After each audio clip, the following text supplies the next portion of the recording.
ನಮ್ಮ ಉಪಮುಖ್ಯಮಂತ್ರಿಗಳು ಪರಮೇಶ್ವರ್ ಅವರು, ನಮ್ಮ ಪಕ್ಷದ ಅಧ್ಯಕ್ಷರಾದಂಥ BK ಹರಿಪ್ರಸಾದ್ ಅವರು ಮತ್ತು ನಾವೆಲ್ಲ ಶಾಸಕರುಗಳು, ನಾವೆಲ್ಲ ರಾಜ್ಯದ ಹಿರಿಯ ರಾಜಕಾರಣಿ ಹನುಮಂತಪ್ಪನವರು 1979ರಿಂದ ನನ್ನ ಬಲ್ಲೆ.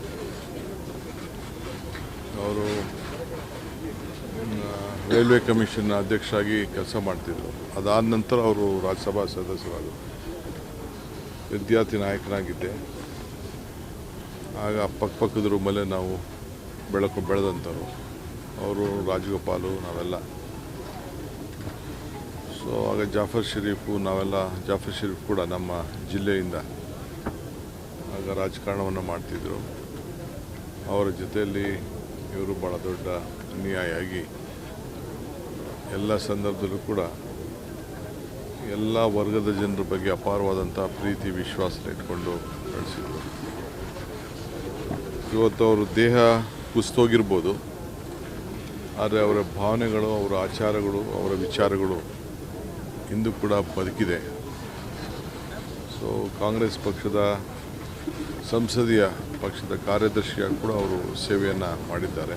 ರಾಷ್ಟ್ರ ಮಟ್ಟದಲ್ಲಿ ಇಂದಿರಾ ಗಾಂಧಿ ಅವರಿಗೆ, ರಾಜೀವ್ ಗಾಂಧಿ ಅವರಿಗೆ, ಸೋನಿಯಾ ಗಾಂಧಿ ಅವರಿಗೆ 3 ಜನಕ್ಕೂ ಕೂಡ ವಿವಿಧ ಹಂತದಲ್ಲಿ ಅವರು ಮಾರ್ಗದರ್ಶನ ಕೊಟ್ಟು ಸಂಸತ್ನಲ್ಲಿ 3 ಬಾರಿ ಸತತವಾಗಿ ಲೋಕಸಭೆಯಲ್ಲಿ ಆಯ್ಕೆಯಾಗಿ ಸೇವೆಯನ್ನು ಮಾಡಿದಂಥವ್ರು.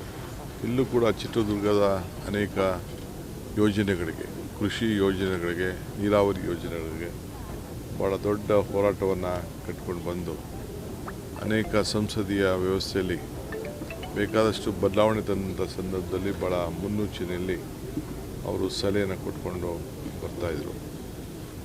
ಸೊ ನಮ್ಮ ಆತ್ಮೀಯ ಒಬ್ಬ ನಾಯಕರವರು ಇವತ್ತು ಇಲ್ಲ. ಇವತ್ತು ನಾವೆಲ್ಲ ಅವರಿಗೆ ಗೌರವವನ್ನು ಸಲ್ಲಿಸಬೇಕು ಅಂತ ಬಂದಿದ್ದೇವೆ.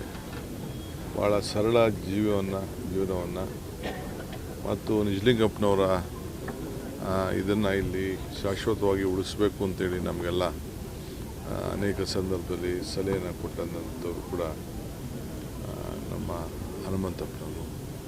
ಸೊ ಅದಕ್ಕೆ ಸರ್ಕಾರದಿಂದ ಅವ್ರಿಗೆ ಏನೆಲ್ಲ ಗೌರವವನ್ನು ಕೊಡಬೇಕು, ನಾವೆಲ್ಲ ಶಾಸಕರೆಲ್ಲ ಅದು ಕಾಂಗ್ರೆಸ್ ಪಕ್ಷದ ಕಟ್ಟಡವನ್ನು ಇಲ್ಲಿ ಕಟ್ಟಬೇಕು ಅಂಥೇಳಿ ಫಸ್ಟು ಹೆಜ್ಜೆಯನ್ನು ಇಟ್ಟವರೇ ಅವರು.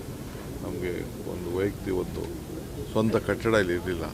ಅದಕ್ಕೆ ಮುನ್ನುಡಿಯನ್ನು ಬರ್ದು ಸೊ ಎಲ್ಲ ನಮ್ಮ ಕಾರ್ಯಕರ್ತರನ್ನೆಲ್ಲ ಒಟ್ಟಿಗೆ ತೆಗೆದುಕೊಂಡು ಹೋಗಿ ಕೆಲಸವನ್ನು ಮಾಡಿದಂಥವ್ರು.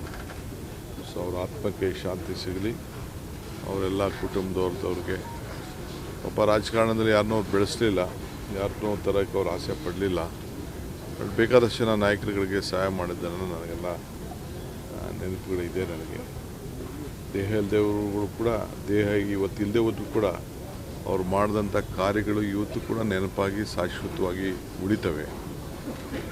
ಇದನ್ನು ರೈಲ್ವೆ ಕಮಿಷನ್ ಚೇರ್ಮನ್ ಆದಂಥ ಸಂದರ್ಭದಲ್ಲಿ ಭಾಳ ಪಾರದರ್ಶತೆಯನ್ನು ಅವತ್ತು ಪ್ರಾರಂಭ ಮಾಡಿದಂಥ ಒಬ್ಬ ಅಧ್ಯಕ್ಷರವರು. ಇವತ್ತು ಅದು ಉಳ್ಕೊಂಡು ಹೋಗೋದಕ್ಕೆ ಕಾರಣ ಆಗಿದೆ. ಇವತ್ತು ಕೂಡ ನಿಂತಿದೆ.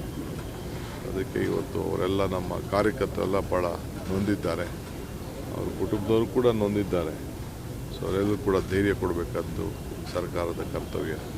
ಈ ನಿಟ್ಟಿನಲ್ಲಿ ನಾವೆಲ್ಲ ಅವರ ಆತ್ಮಕ್ಕೆ ಶಾಂತಿ ಸಿಗಲಿ ಅಂತೇಳಿ ಪ್ರಾರ್ಥನೆ ಮಾಡ್ತೀವಿ. ಸರ್, ಜಿಲ್ಲೆಗೆ ಭದ್ರಾ ಮೇಲ್ದಂಡೆ ಯೋಜನೆಯನ್ನು ತರುವಂಥ ವಿಚಾರದಲ್ಲಿ ಹೋರಾಟ ಕಟ್ಟಿದಾಗ ಇವರು ಕೂಡ ಮೊದಲನೇ ಅವರಿಗೆ ತರಬೇಕು ಅನ್ನೋದು ಅದನ್ನೇ ನಾನು ಹೇಳ್ತಾ ಇದ್ದೀನಲ್ಲ. ನೀರಾವರಿ ನಾನು ಒಂದೇ ಅಲ್ಲ, ಅನೇಕ ನೀರಾವರಿ ಯೋಜನೆಗಳಿಗೆ ಯಾವಾಗಲೂ ಕೂಡ ಬೆಂಬಲವಾಗಿ ನಿಂತ್ಕೊಂಡು ಸಂಸತ್ತಲ್ಲೂ ಧ್ವನಿಯನ್ನು ಎತ್ತಿದ್ದಾರೆ, ಸರ್ಕಾರದಲ್ಲೂ ಧ್ವನಿಯನ್ನು ಎತ್ತಿದ್ದಾರೆ.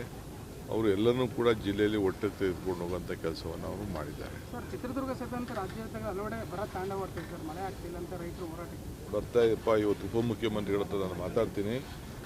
ನಾವು ಬೆಂಗಳೂರು ಡಿವಿಷನ್ ಮೀಟಿಂಗನ್ನ ಮಾಡಬೇಕು ಅನ್ನೋದಿದೆ. ಇವತ್ತು ನಾನು ಡೆಪ್ಟಿ CM ಹತ್ರ ಮಾತಾಡಿ ಎಲ್ಲದನ್ನು ಮಾಡಬೇಕು ಅಂತೇಳಿ ನಾನು ತೀರ್ಮಾನವನ್ನು ಮಾಡ್ತೀನಿ.